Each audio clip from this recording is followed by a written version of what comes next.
ముంబైలో town planning deputy director గా పనిచేస్తున్న వైఎస్ రెడ్డి అనే వ్యక్తిని ఈడీ అరెస్టు చేశారు. అయితే ముంబై, హైదరాబాద్ తో పాటుగా 12 చోట్ల సోదాలు నిర్వహించిన ఈడీ అయితే నగలు స్వాధీనం చేసుకున్నారు. మొత్తం 9,500,00,000 నోట్లు దొరికాయి. అయితే 8 కోట్ల రూపాయలు విలువైన బంగారు ఆభరణాలు కూడా స్వాధీనం చేసుకున్నారు. ఇతర ఆభరణాలు కలిపి మొత్తం 23 కోట్ల రూపాయల వరకు విలువ చేసే నగలు స్వాధీనం చేసుకున్నారు. ముంబైలో 41 భవనాలకు అక్రమ అనుమతులు ఇచ్చారని ఆరోపణలపై ఈడీ కేసు నమోదు చేసింది. బిల్డర్స్ తో కుమ్మక్కై అధికారికంగా అనుమతులు ఇచ్చారని గుర్తించింది. అనధికార భవనాలను అనుమతుల ద్వారా మనీ లాండరింగ్ సంబంధించిన కార్యకలాపాలు జరిపి డబ్బులన్నింటినీ సంపాదించినట్లుగా తేల్చింది.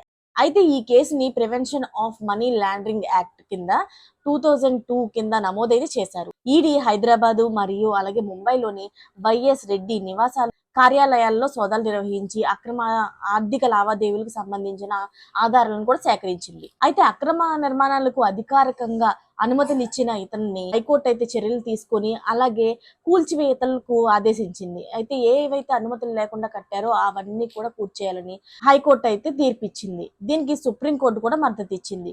మరిన్ని లేటెస్ట్ అప్డేట్స్ కోసం అయితే ఛానల్ ని సబ్స్క్రైబ్ చేసుకోండి. Thanks for watching friends.